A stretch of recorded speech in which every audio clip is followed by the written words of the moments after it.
So now that you've finished carving your floral foam, the next step is to add a watered down glue mixture in order to give it a hard shell. So I have my finished sculpture here. I have my container of white glue, and as you can see, it's still goopy, pourable. And I have a cup of water so that I can add water slowly and mix the glue because we're going to water it down a little bit. And I also have a disposable cup of water to rinse my brush in as I go.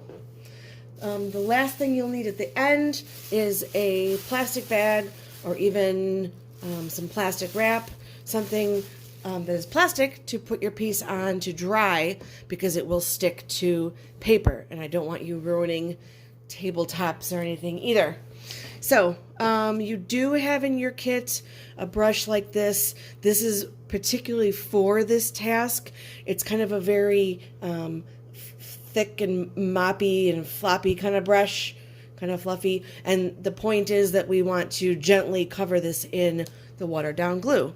So I have my glue, and I'm going to add just a little bit and stir it up. You can see, because we want to thin it down just enough. So I'm going to give it a swirl.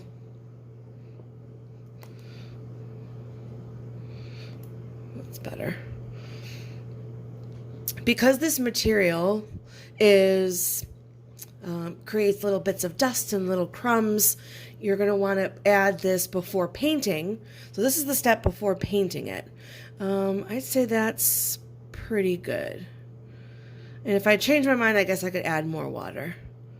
So it's thinner than it was. Maybe I'll just do a little bit more. Don't do this in the sink because then you might not be able to control the flow of the water. So fill a cup with water. Oops, I'm spilling. Paper towels would be handy. I forgot that. If you put too much water in, then you're stuck. So it's best to add the water in small amounts. All right, so I've got my glue solution. It doesn't matter where you start. I'm just going to pick a spot. Very gently. I'm almost kind of just, I'm brushing it on, but I'm being very gentle. Now, little bits are going to come off onto your brush, and that's okay. Sometimes you even have to kind of dot it.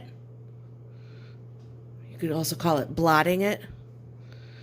And it's going to look like it's starting to soak in. You can see I just went over the area I did first, because this is very absorbent. So it's like soaking in that watery glue material. So sometimes you may need to kind of pat it like this. See how the little bits are coming off on my brush?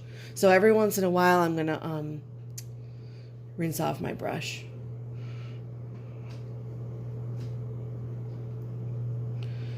So this is going to create a little bit of a smoother surface, a little bit of a hardened surface. So I kind of compare it to an M&M where it's got that hard shell on the outside. So I'm just going around and adding my glue and water mixture. Once in a while, especially if you have little bits of green foam on your brush, use a disposable cup just to swirl and clean your brush off. And you're really just going to cover all surfaces. And yes, that does mean getting into the void as well. Notice I'm being a little sloppy. You don't have to be, you don't have to be like super clean because you're just applying this as a cover.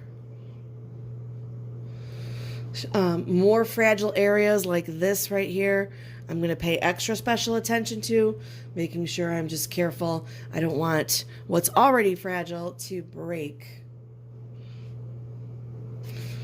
White glue is washable, but if you were to get some on clothing or fabric or anything, please take a moment to pause and wash up. comes off of skin, of course. So yeah, inside the void is just as important because that's whatever all the surfaces are going to get painted, ideally.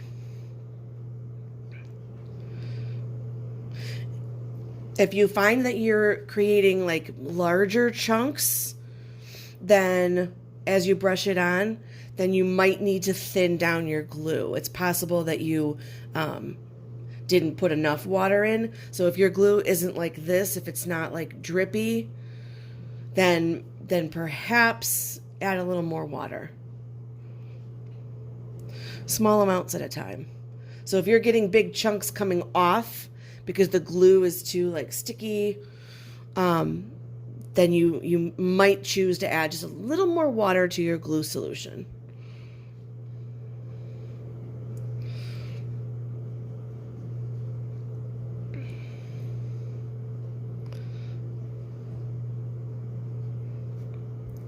Notice how I'm dripping. Well, can you see it even? I'm dripping here all over this. So it's a good idea to cover your surface. Newspaper or perhaps old mail, or maybe you still have newsprint or something to cover your tabletop, whatever surface you're working on. So I'm being extra gentle around these areas that are fragile, that I don't want to break off. And if something breaks off, it does, and you'll deal with it. So recognize that could be something that happens, and then it happens. So just breathe through it. All right. It's starting to dry here. I can tell where I did this. It looks smoother. It looks glued down, I think. But you do have to kind of keep track of where you've been as you go. So again, every once in a while,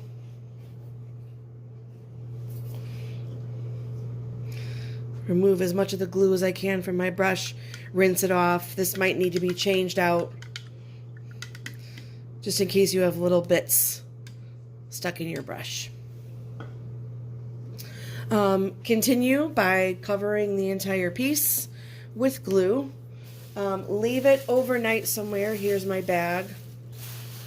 I'm going to put down on my surface, out of the way of kids, pets, or any curious individuals who might want to touch it. So you want to protect your piece with all the hard work you've done so far. So next is painting. See ya.